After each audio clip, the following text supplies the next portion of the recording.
All right, everybody. Thanks so much for stopping by another live episode of Real Estate Titans, sponsored by Lion Bolt Media. I'm your host, Greg Fowler, traveling throughout the marketplace, interviewing the top real estate professionals in our field, essentially gathering insight, inspiration. It really drives and motivates these top producers above and beyond everybody else in what I like to consider a real estate titan. Now, our very special guest and feature today, I'm super excited, all the way from Winchester, Massachusetts, none other than Sven Andersen. Sven, it's an honor and a pleasure to have you on the show. I cannot wait to dive in.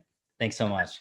I'm psyched to be here, man. I'm fired up. It's going to be cool, and I'm happy to share with anybody and anybody that wants some information and insight about growing their real estate business. I'm just super grateful, and I truly appreciate it, man. It's my honor, and it's everybody else's pleasure. There's no doubt in the world. So Sven, without further ado, let's just dive into the series of questions. I really want everybody to get to know who you are, why you do what you do, and really just get that tactical knowledge to apply to their business. So let's just start with the first question. It's really introducing yourself, who you are, where you're from, why you do what you do, your background, your story. Cool. Yeah. So my name's Sven Andersen. I grew up in Connecticut. Greg and I were talking a little bit about Connecticut. Yes, we were. Moved to Massachusetts, went to Bentley College, and right out of school, I got into the technical world. I said I wanted to figure out what I wanted to do in terms of growing my business. And I was like, let's get into this world of building computer networks. So I did that for a while. And I said, I learned all about building computer networks. After that, I decided that I found a little niche, and I started working in the world of internet security. So I heard all about what this internet security thing was. And so I jumped into and started with a startup company selling people that would break into computer networks, ethical hacking, if you would. So wow. Yeah, it was a cool model for a while. And then I switched gears, and I was selling some business into a large organization, a financial organization here in Boston.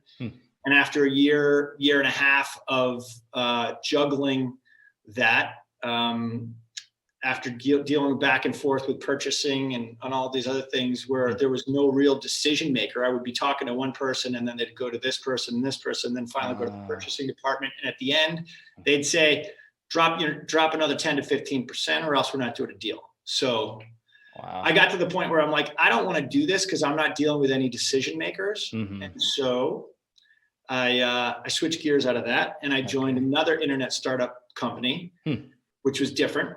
I was selling digital IDs that were put on the Amex Blue card. So all the digital IDs and those little chips that everybody has on their credit cards now, was a thing in the future where nobody had them except this Amex Blue card, and we were selling the technology that would allow digital IDs. Wow.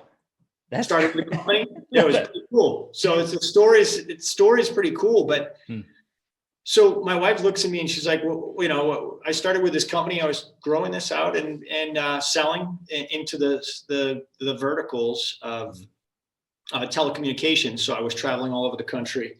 And ultimately I decided, we got to this point where the company was, I joined it at 10 for 1 split at $100 a share. And when I left, it was delisted from the stock exchange. So it was one of these companies crash and burn and my top client was MCI or WorldCom, which was a nightmare. So anyway, long story short, they gave me a severance package, and my wife says to me, "What do you want to do with your life?" And I'm like, She's like, "What do we want to do?" I'm like, "I have no idea." And I said, "You know what I want to do?" My father was a builder. I grew up building houses, digging trenches, putting roofs on, doing this and that. I said, I want to switch gears and I want to sell real estate. She goes, "What do you not know about real estate? You're a computer guy. You have a marketing degree and a business background." I'm like, who knows? Let's get into this. Right. So I got a severance package, got the package, and took off and said, I want to switch gears and get into real estate. So with a 3-month severance package, I got my real estate license at the same time I was in that world. And off I went into the world of selling real estate. Unbelievable, Sven. And again, going through your background and your story with the technicality, your knowledge basis and your expertise into those worlds, it is an interesting question to ask, why real estate and what was going on. And even with your background, digging trenches and new construction and the building realm, what was your initial thought process in your mind to go into real estate? What was it? Why did you really completely just shift and go into that? What was it like there? You know what I've always been a salesperson. I've always sold things. I've always been in that world where I connect with people and I add value. But when I first started, I said, what do I really want to do? I'm passionate about the town that I live in, and I'm passionate about what I'm selling, and I'm knowledgeable about the building side of this business. So interesting. Okay. I said, wait, I want to learn about this business, and I want to grow, and I want to figure out how to be different. And what I did is I just switched gears and said, I don't know anything about this, but I'm going to take 2 feet in and learn it. And so I did it on my own. I literally would stay at the office. My wife, we had no kids. We were living in an apartment, and I was literally in the office till 12 midnight every night, just trying to do what I needed to do. I'd be running.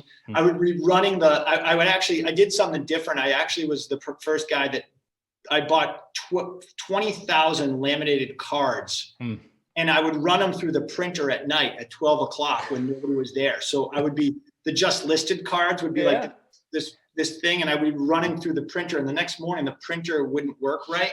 Oh, wow. And they'd be like, what's wrong with the printer? And I'm like, I don't know. Anyway, so that was my first, I would just do things that would be crazy. Like when I first started, my manager said to me, I said, what am I going to need to do? How do I get started? Here's a phone book. Wow. Phone book? What do you mean? He goes, call through all the letters of the alphabet and ask them if they'd like a complimentary market analysis for their house. I'm like, you got to be kidding me. They're like, no. This is it here. Wow. So guess what? I didn't know any better. How you doing? Would you ever like a complimentary market analysis? Wow. Years later, that whole process changed and it evolved. So I've learned that, this business is a lonely business, right?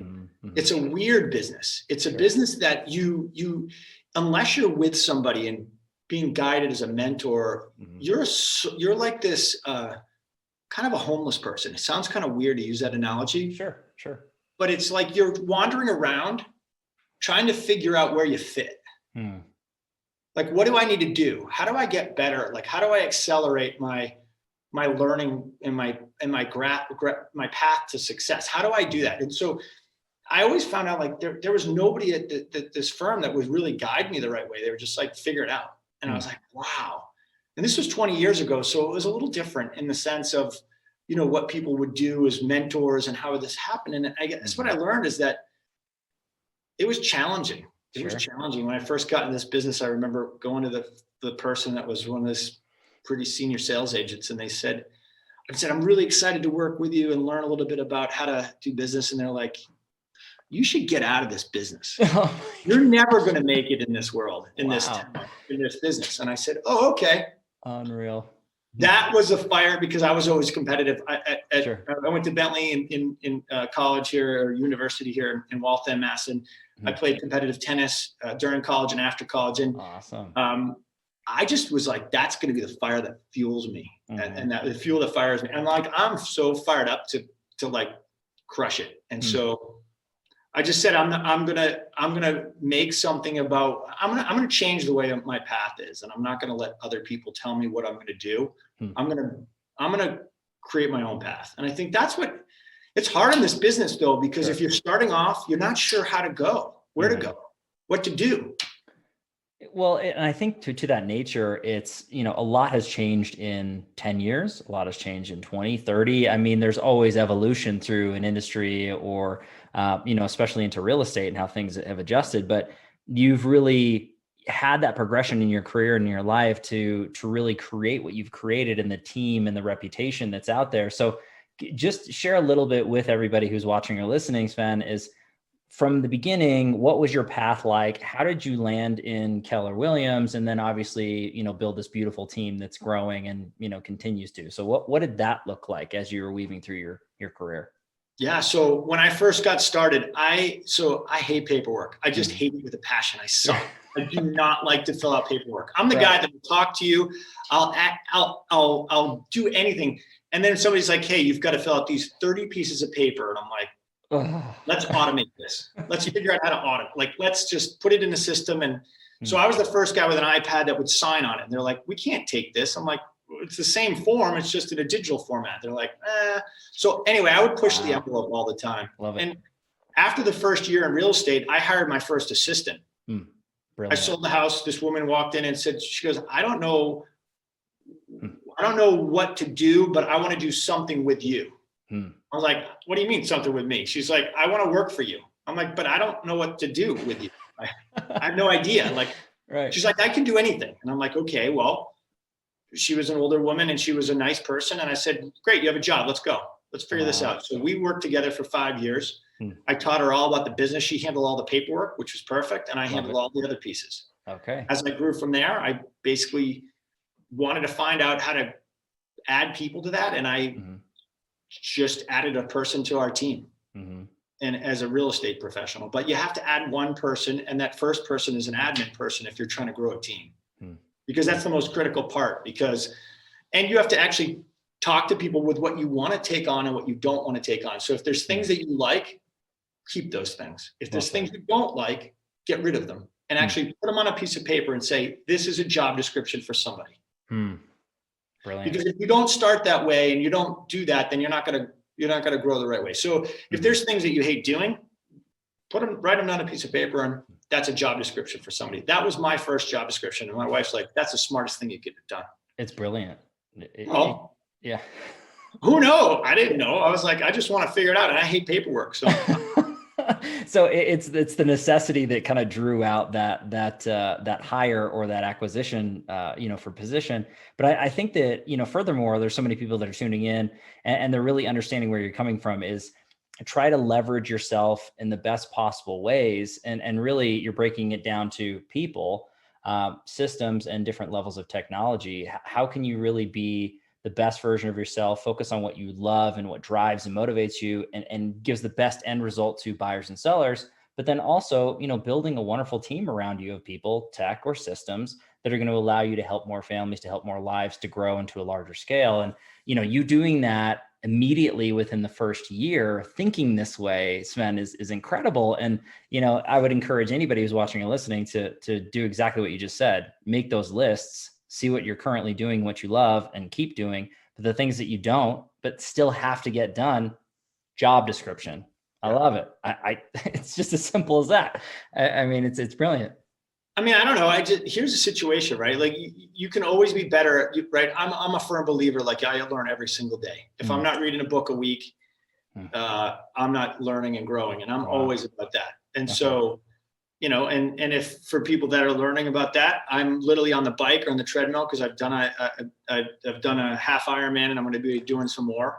So those are the things that were pushing me to be different, to be a leader, and to be different in terms of those expectations of my team. But I'm actually looking to push myself always. So if I'm on the bike or I'm running, I got AirPods in and I'm actually listening to a book. So if you're not, or a podcast or something like that. So, so right here, this is what you should be listening to. I appreciate that, Sven. I mean, learning from great minds such as yourselves from all different backgrounds, and really there's not a one size fits all, and everybody has a directive and an opportunity to grow to the highest of levels, but you got to put the work in, you got to put the time in. I mean, multiple decades of you doing what you do and loving what you love and making an impact.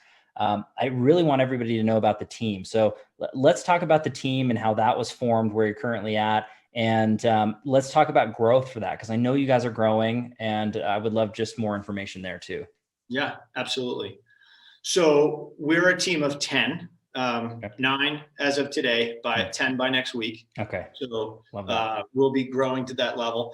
And it's a combination of myself, kind of the lead listing agent and rainmaker, if you will, in that sense. And then we've got our listings coordinator who manages all the listings with us, as well as our director of operations, who manages day-to-day operations, as well as our team and recruiting components. Love it. In addition to that, we have we have an ISA that just joined our firm. So we have an inside sales associate. Beautiful. We have a team lead buyers, sellers agent. And then we have four other team agents. And so what we're trying to do is grow. We're growing actively. And Okay. what we're wanting to do is add, we're adding a marketing person, and we're going to be adding some other folks to the team. So Perfect. It's a big push to be able to make sure that we've got all the right people in place that are a cultural fit, who are team players. So if people are trying to grow a team, if they haven't read The Ultimate Team Player, that book is, I don't know if there's some books out there that are awesome. Sure. It's about culture. We're trying to build the right culture within our organization. And I think what I've found is that I've had people come on my team and leave my team. I've asked people to leave because they haven't been a cultural fit, but also what I'm trying to do is build the right organization with the right people who are all A players. Love that. Because A players follow A players.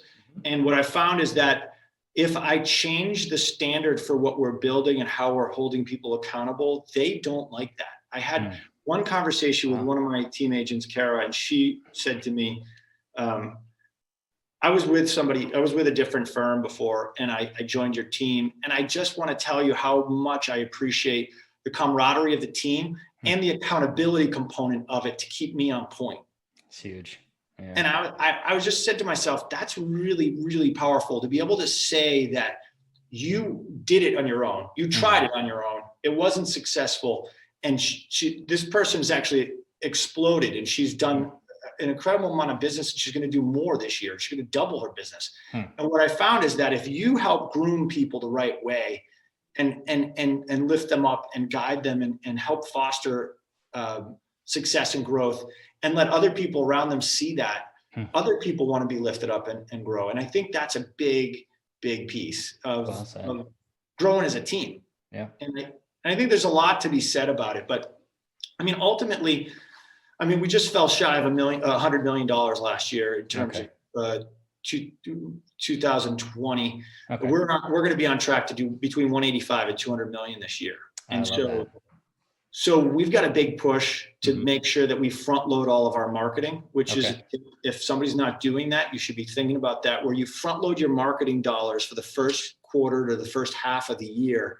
So I'm taking allocation of my money and time and resources into my team members, as well as all of what we're doing to capture opportunities now. Brilliant. And so if somebody's not doing that, you really should think about that, because that really does change the dynamic of the year ahead. And so about the team and the culture, I just think it's really, really important that we have the right people on the bus in the right seats. Because if you do, you win. There's another good book, right? The Energy Bus. Yeah. Well, and the right seats on the bus, good to great. I believe, or maybe it's something else going through there, Sven. But I love the fact that the way that things are set up, and it is a true unit, and you are all growing together and succeeding together. And, that's just not the case. Unfortunately, there's still a portion of what you dealt with 20 some odd years ago, where people are just wandering and they're alone and they don't have the guidance and leadership or camaraderie and proper culture to really flourish. It's that the environment that's necessary for that seed to grow into that giant tree and to bear fruit, which I think is a beautiful example into what you guys do. And so, Sven, with that being said, though, what's the best way for anybody who's tuning in, watching or listening, to get a hold of you, to learn more about the team, to ask questions, that sort of thing, as a resource? What's the best way for people to reach out to you? To reach out to me in particular? You or the team, and anybody, just to learn more about what's going on in your world. Anybody can email me, Sven, SVEN, at Andersen Group Realty. So it's ANDERSEN grouprealty.com. Okay. And just give a ring. If you really want to call them, 781-729-2329. Just call the number and check in. If you want to set up a time with myself, I want to be able to help guide people. Here's what happened, right?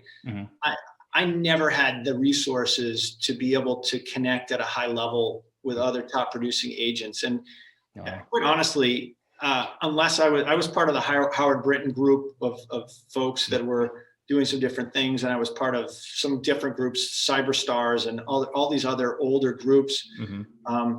And I was really enamored with some of these top producing agents. Actually, and I do want to share this quick story because I think it's powerful. Share away. So I was ready to get out of this business, in 2000, and I literally was ready to leave in 2007 Wow. and 8. I was ready to pack it up and take off. And my wife looks at me and she's like, what are we doing? You're not making any money. And I said, well, what do you mean? She's like, well, you're not making any money. You started a newspaper that would be selling ads in the newspaper that was going out to the entire area once a month. And I was sending 20,000 pieces of this newsletter or newspaper out to these people. And I was, quote, selling ads in it. Well, the economics didn't work. And so I was ready to pack it up and move to California with my wife. My brother-in-law lived in San Diego, and she's like, let's have you get a real job. And leave. Oh boy. And so we had a daughter at that time, and she was pregnant with our second. So I was like, wow, maybe she's right. So I picked up the phone and I called my friend Leslie McDonald, who was in the Chicago area. Good friend of mine and mentor. And I've said to her, she was doing $92 million at the time. Wow. And she's running a team. And I called her. I said, I need to talk to you for a minute. She's like, I said, you have no idea who I am, but I need your help. And she was the most giving human being on this planet, and said, I want to talk to you. I'm happy to. And I was like, you don't even know me. And she's like, I want to help you. And I'm like, you have the biggest heart. I love that. So I said, what can I ever do for you? And she said, you know what? Just pay it forward. And I was like, wait a minute. I don't know who you are or who you are, but she's become one of my dear friends in this business. And, that's awesome. And I would do anything for her and her family, and she would do for mine. So I think you need to do is you need to find mentors in this world, right? You need to find people that'll lift you up and that'll help you along. Because when I was going to get out of this business, she talked me out of it. She said, you have some other opportunities, because we were speaking on the same stage where we were actually at a real estate conference, and she just guided me the right way. And she's like, you need to do these things first. And when she started doing that, I started to listen to her. And my wife was on the phone with us, and she was like, okay, I get it. So you can do this. Stay with it. Wow. So without that conversation, I have to tell you, I was going to leave. I was going to get out of this business. And the next year I was at Remax. I was a different company, and I went to Remax, and I became the rookie of the year the next year. And after that, I was a top team in New England for Remax and all these other pieces. So we started building and growing and changing and evolving. And ultimately, I got an opportunity to build my own office out at Keller Williams here in the area. And I opened up my own mega agent office. So, and we're super fired up for our team. And it's been an awesome place to be. And we've got the right people, which is huge. It's the right people matter, right? For sure. Because you wake up every morning and you've got to put yourself in the right world, because you're the sum of the 5 people that you hang around the most. Well said. Right? And if those people don't lift you up and they're not a positive energy in your life, and you don't have people to actually look up to and challenge you, then why are you here? Yeah. It's tough. It's tough to grow from that. It's you are guilty by association, positive or negative, and that can equally drag you down. It's just as fast as lifting you up. And that pathway and that story, I am so glad that you didn't get out, because I've heard over the years several different conversations and storylines between some of the most incredible real estate professionals, and it blows my mind that there's been so many of you that there has been those breaking points and or close to, more bending, not breaking points, of just throwing in the towel and looking at it. This is a tough business. This is not easy under any circumstances, but it's that continued nature of not giving up and pushing forward and surrounding yourself with great people and having those mentors in your life and that guidance basis, and really just focusing on the most important things that move the needle. But look, even the best and brightest minds get discouraged and frustrated, and that's normal. We're all human, but it's not so much as to, if you get, what is it, Mike Tyson, everybody's fine until they get punched in the face. Right. That's what happens after you get punched in the face. And what do you do with it? And, how do you learn from it and grow? And that's all that you're representing out there in the world, in the community, in real estate. Sven, and I think it's a, wonderful projection, and people need to hear these things. I know you're doing a lot of big things going on right now, and you got stuff going on with Inman Connect here coming up soon, as well as Family Reunion with KW. So can you tell everybody just a little bit about that and what you're doing there? Yeah, so I'm super fired up and honored to be doing some different things with Keller Williams. The other day I did a script off with my good friend Nick Wilder and some other folks, and just trying to be connected at a different level. I think whatever organization that you're part of, just find your tribe. I have a lot of friends in the world of real estate, and I'm not pushing for one company or another. I'm just, right. I'm all about trying to find right models and systems to follow so that I don't have to recreate the wheel. Mm-hmm. And what I found is that, with the right people to do the right things, you can learn a lot. But we're talking about on Inman Connect on, I think it's February 26th, if I'm not mistaken. Actually, okay. January 26th this year. I'm going to be on Inman Connect. We're talking about building teams. Love it. And then Family Reunion, we're going to be talking about how we are handling our virtual seller, buyer, and investor seminar series presentations, and how we're cultivating opportunities on listing in the buying side and investing side for our team. So those are the different pieces of the puzzle that we're doing. We're just doing so many different things on social and just kind of like, I got to tell you, I just want to build the right team and the right focus and have all these other pieces fallen into place. But here's a little thing I've talked about with team and culture. Yeah. And for me, it's about seeing some of my team members light up and see how to actually evolve and change. And we were doing some scripting the other day, and I want to just talk a little bit about it. I just saw them take the scripting tools and implement them. And I was like, that's what fires me up more than anything, is like to see somebody grow like that. Greg, I was so fired up by that. And the way in which they say, I'm so grateful for our team and what we're doing, what we're building. And I'm like, this is cool. And some of the things that we're doing for team building, we're going to talk a little bit about it on Inman Connect, is we did our virtual Christmas party and our virtual event we did a bolognese making class, cool. serving wine, and had it all delivered to the team. But we build like this whole thing. We did axe throwing as a team pre-COVID and some other things. So you got to build this connection with your team, and you got to try to do that with your clients too. And we're doing all kinds of different things. We're doing a virtual challenge with our team. A health challenge. So it's basically you got 60 or 90 days, and we have 60 days. We started December 1st. We get till the end of January. And we're going through this, and every week we're actually holding each other accountable to fitness and health goals. Like little things that keep us together. And I think that's what's cool about what we're building. I mean, these other things are cool too. I don't mean to say that there's other opportunities that aren't cool. I think with Inman Connect and these components of building teams, that's a really important piece. And then this virtual thing has been huge for us. Well, and I want to talk about that too, and some takeaways into the next portion. But this has been incredible information so far, Sven. And I guess I just want to compliment you, because I know everybody's thinking about this the same way. Your excitement towards the growth of the people that you are spending your time with, and the successes of your team and who you're surrounding yourself, that fires you up, is incredible, because it's not you. It's not about you.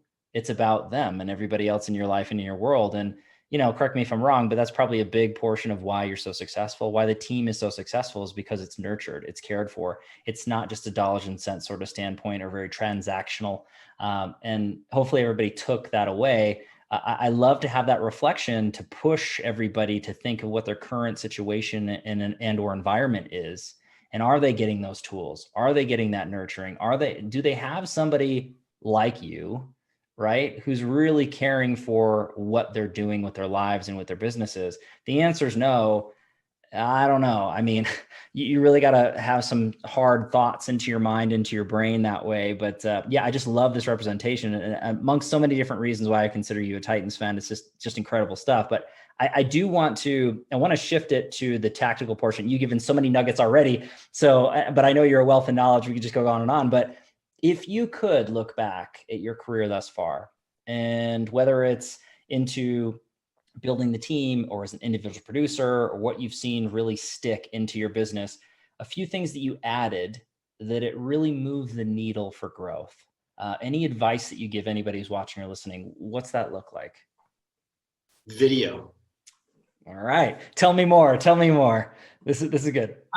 I just have to tell you that, so I've got multiple coaches. Okay. I got business coaches. I've got financial coaches. I've got health coaches. I've got people that you've got to have those people, and they've pushed me a little bit. Love it. And so one of my coaches basically said to me, "You've got to do video. Like, you've got to be consistent with it and lean into it." And so I was like, I've never done a Facebook Live. I've never done this. Like, oh God, what am I doing? Sure. I fumbled my way through it. Told the story about why I was selling my own house. And converted four buyers, 4 clients who want to sell houses. And ultimately it's not about converting clients, but it's about telling my story. And I found that people really gravitate to that. They really do gravitate to, the story of why you're doing what you're doing. And trying to make sure that people know that story is really powerful. And I'm telling my team, like, listen, we're doing pre and post videos to listing opportunities before we're meeting them, doing just an introduction on your iPhone. Okay. Texting it to them. Same thing on the follow-up. Thank you for taking the time to meet with us, Greg. A really pleasure. Want to do whatever we can. We're going to follow up with the text. We're going to follow up with a systemized process that you can, learn about as it relates to our listing presentation and or our buyer presentation, whatever have you. And we're going to share with you all these different things. Here's a link to our Google form so that you can fill out our Google buyer intake or and we'll go through our seller intake with them. So we do all kinds of different things, and everything is automated, which is really it's huge. Pretty cool. So when somebody fills out a seller intake form, but we do this with a video piece. So we have a systemized process for it. So after the video gets sent, we fill out the buyer or seller intake. The seller intake then gets dropped into our database via Zapier. It gets then or triggered to set up an appointment in the calendars for the appropriate parties. And then it launches all these other different back-end systems that our director of operations put into place. I did not do that. Okay. I'll make sure I say that. That director of ops is worth its weight in gold. There's no doubt. That's a lot of great stuff out there. But you know what? You're only as good as the people that surround you, right? Yes. I say it again, right? I can't do this myself. I don't want to do this myself. I've got 3 girls and a dog named Ollie, and my wife, who I love and adore. And I got to tell you that my time spent, if I can take all my time, I want to pour it into my team and into my family. And that's what I want to do with my life. And I have to tell you that I really realized that it's not about what you have. It's not what you do. It's like who you're sharing your time with. And I think that if you're doing the right things the right way, you can streamline a lot of this business with all these checklists and flow charts and processes. And that's awesome. Sure. You've got to make sure you pour to the people that are around you. Because when you do it right and when you systematize this business, you're going to be free to spend time with other people. And I always tell people, and this is, I say to my new team agents, like, listen, don't set the standard for people answering the phone call at 10 or 11 o'clock at night, because then you set the standard to always have to answer the phone call at that time. So and true. Every single time and somebody told me this when I first got into business, they said, every time that you say yes to somebody, you typically say no to somebody else. So guess who it is that you say no to? Wow. Your family. Yeah. So don't do that. And I think what it comes down to is, right, like trying to elevate what you're doing and change your game is really a critical part of it. But it's about people. The right people around you make you. That's how I believe it. So I mean, there's so many layers to that piece of advice, or multitudes. I mean, it's the people that you surround yourself with, right? That they're true practitioners of their crafts. They love what they're doing. And again, taking that time that you would be doing it off of your plate to do what you do best, which I think is one monster takeaway. I'm gonna kind of rebut you on that for a second. Two, the video portion I think is crucial, and there's so many different ways for live video, from streaming to pre-recorded video to using automation and leveraging systems and tools. That is a game changer in and of itself, right? Setting up the right process, the right systems, using proper content that's actually going to nurture, it's going to have an emotional connection, that it's not so cold, and implementing video, I think, is the closest thing. Just like you and I right now, we're live streaming. We could be in the same room right now. We're 2,000 miles apart, but I feel like I'm hanging out with you right now, just like hopefully everybody else does. I think there's so many layers to that advice that you're going through. But Sven, really, I think a lot of producers have this problem, whether they're newer or they're seasoned into the business, is to let go, to take that advice that is so true. Can't state enough what you just said is so true, to be able to take things off of your plate, to take things off of your shoulders, to stop feeling that you have to touch every single aspect of your business. Otherwise, it's not going to get done, or not to get done to the highest of standards. What advice would you give to anybody out there who is on that point where they're thinking, I know I need to do this, but I just can't let go? What would you say to them? Or what did you say to yourself? I mean, you did it so early, at a year in. I mean, you let go by hiring an assistant. What is it? I mean, just let go of here's a problem, and I'm trying to figure this out right now. Listen, I'm not perfect at anything by any means. I'm not perfect, and I don't know everything there is to know, but I do know that, listen, I need to push myself to be challenged, right? And I need to push others to be challenged. And I think that if you can let go of some things, you're going to grow. And if you don't let go of them, you won't. And so I've learned that you have to just challenge yourself and push yourself. Like, I didn't want to do this video, Facebook Live. I'm like, oh my God, I'm scared shitless. I have no idea what I'm doing. I really don't. And I'm like, what if I say something wrong? Or what if I do something wrong? Like, you know what? People want to know that I'm real. Correct. Yep. People want to know that you fumble. Like, I fumble. Everybody. My team knows I fumble. My wife knows I fumble. My kids certainly know I fumble. Like, here's the deal, right? Like, you got to be real, right? And I think, going back to it, video makes it real, right? If you're doing it live and you're doing it on your face, if you're doing it on your iPhone and you're just shooting a video, like, it's real. Like, this is real. There's no editing this. This is Facebook Live, and it's going live. So it's live now. Yeah. It's not edited at all. Right. So if you're not putting yourself out there and learning about social media or doing video or, challenging yourself, then how are you growing? How are you growing professional? How are you growing personally? How are you doing that? Like, what are you doing to challenge yourself? And I think that, I just want to always challenge myself. And I think, going back to this video piece, because I really didn't finish it, I want to add more video to my world. Okay. I want to add more clip it video to shoot, Facebook Lives and to do that. And I'm getting all the tools in place to do that. Perfect. But I also hired a professional videographer who shoots all of our houses. And I'm starting to build a media company around that, because I don't want to be held hostage to other videographers and media people. So I'm building something different so that we can actually shoot more videos that are at a high level. And then we're layering those into our world this year. So it's a little different world that we're building. And I think what I'm finding is that I'm intrigued by what's going to come, because the video piece and just sharing how real you are and what challenges you're faced with, make you relatable. Correct. Yep. That's just connectivity at that level of any human nature and any dialogue that way. And I would agree with you. And I think there's so many professionals that are wanting to get involved with video. They're not sure how to do it or what steps to do it. And again, that comes down to leadership. But I mean, there's no such thing as great artists, only great thieves. There's very few original ideas that are out there. It's real estate. It's been done. There are, hundreds of millions, if not billions of dollars that are made. So just look to the true practitioners, what the pros are really doing, and then take it at your level and implement what you can in chunks and just kind of move forward and really see that success.